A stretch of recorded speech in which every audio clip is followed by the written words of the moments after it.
दो शंकुओं के आयतनों के बीच 4:5 का अनुपात है और उनके आधार की त्रिज्याओं का अनुपात 2:3 है।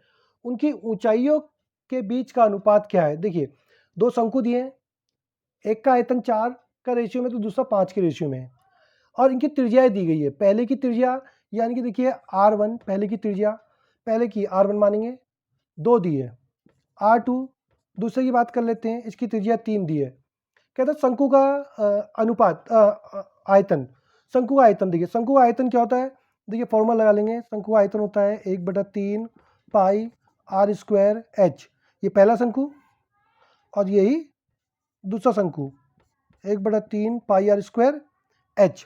अब देखिए इनका अनुपात कितना दिया? 4/5। दो शंकुओं के आयतन, पहले का आयतन दूसरे का आयतन, 4:5 का अनुपात है, 4 और 5 का अनुपात। देखिए 1/3 कॉमन, पाई कॉमन, कट गया। अब यहाँ पे क्या है देखिए, आर पहले की लेनी है, पहले वाले की आर 2 है तो आर का स्क्वायर है तो इसका स्क्वायर कर दो, और ये पहले वाले की हाइट, आर का स्क्वायर। अब ये दूसरे की हाइट है और रेडियस है तो ये लो, और ये दूसरे की हाइट, इसका अनुपात क्या बोला गया है? 4/5। अब देखिए ये हो गया 2 2 जा 4 हाइट 1 और 3 3 जा 9 दूसरे की हाइट 4/5। देखिए क्या करेंगे, अब इसको इधर भेज देंगे। जब इसको इधर भेजेंगे, देखिए हमारे पास क्या है, यहाँ पर हाइट 1 पहले की और हाइट 2 रह गई, और इधर 4/5 है तो ये 9 ऊपर गया और 4 नीचे आ गया, 4 से 4 कैंसिल हो गया। तो देखिए H1 और H2 का रेशियो क्या निकला? 9:5। ये हमारी दोनों के बीच की ऊंचाइयों का अनुपात निकल गया। एक सीरीज का माध्य तथा माध्यिका क्रमशः 18 और 18.75 है, तो इसका बहुलक क्या होगा? देखिए ऐसे क्वेश्चन में क्या है, हमें कोई दो चीज़ दे के रहेगा और हमें तीसरी निकालनी होगी। जैसे मानिए यहाँ माध्य और माध्यिका दी है तो हमें बहुलक ज्ञात करना है। हो सकता है माध्य और बहुलक दे दे, माध्यिका ज्ञात करनी पड़े, माध्यिका और बहुलक दे दे, माध्य ज्ञात करना पड़े। तो इसके लिए क्या करते हैं, हम एक फॉर्मूला लगाते हैं, तीन में से कोई भी चीज़ दी हो तो दो चीज़ दी हो तो तीसरा हमारा निकल आता है। देखिए फॉर्मूला होता है बहुलक बराबर 3 गुणा माध्यिका -2 गुणा माध्य। ये हमारा फॉर्मूला है, आप इस फॉर्मूले को याद रख लीजिए। इस फॉर्मूले से आपको कोई भी दो चीज़ दी हो इन तीनों में से और तीसरी निकालनी हो तो आप आराम से इसको निकाल पाएंगे। ये देखिए बात करते हैं, हमारे पास 3 गुणा माध्यिका। देखिए माध्यिका क्या है, माध्यिका हमारे पास 18.75 है, -2 गुणा माध्य, माध्य हमारे पास 18 है। मल्टीप्लाई कर लेते हैं, देखिए इसको 3 5 जा 15, 1 कैरी किया, 3 7 जा 21 और 1 22.38 जा 24, 6 और 3 56, ये आ गया हमारा। ठीक है, -2 को 18 से करेंगे 36। अब इसको माइनस कर देंगे, 56.25 में से 36 गया तो हमारे पास 20.25 बचा, जो हमारा बहुलक है। काम को 12 दिन में पूरा करता है, राम उसी काम को 15 दिन में पूरा करता है। अकेले अमन ने काम शुरू किया, तब 3 दिन बाद राम उसके साथ शामिल हो गया। अब वे दोनों मिलकर शेष काम को कितने दिन में ख़त्म करेंगे? देखिए हमें बोला गया है, देखिए क्या है कि अमन किसी काम को 12 दिन में करता है। अमन ने काम किया तो 12 दिन लिए। राम उसी काम को 15 दिन में करता है।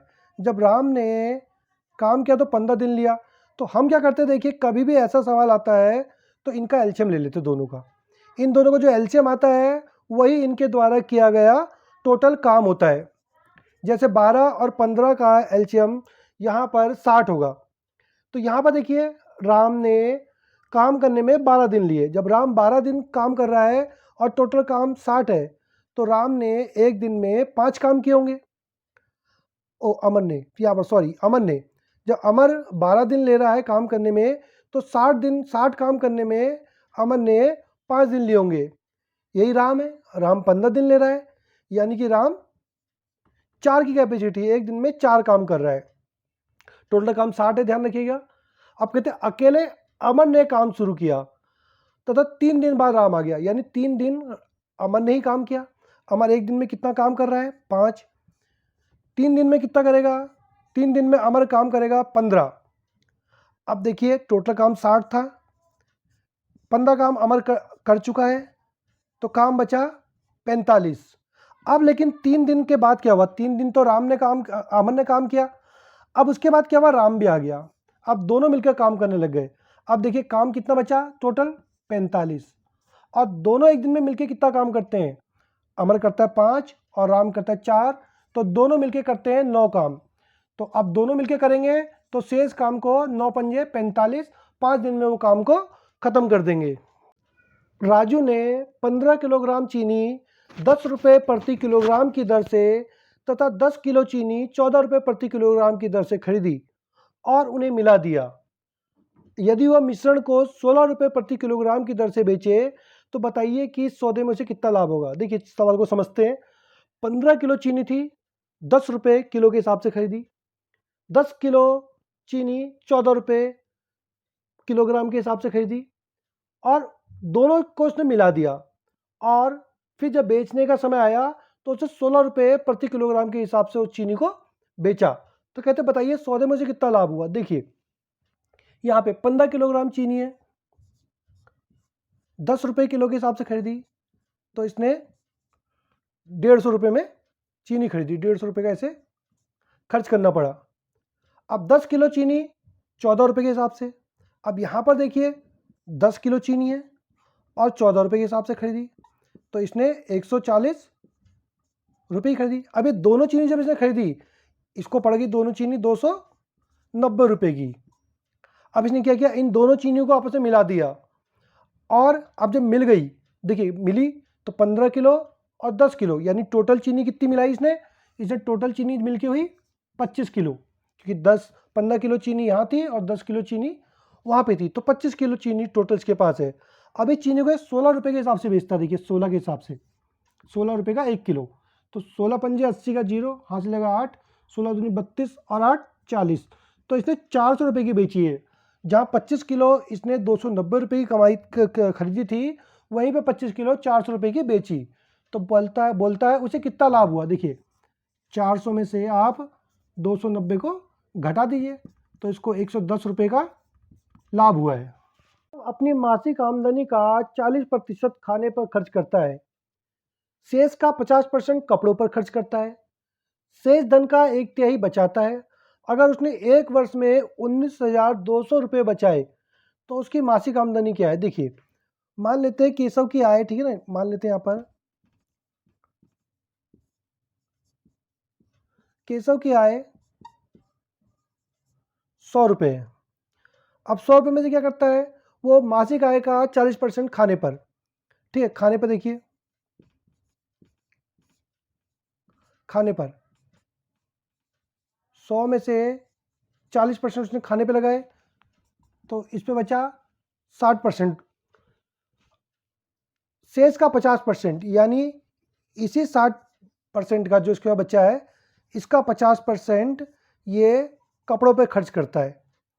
तो 2 जीरो से 2 जीरो, यानी 30%।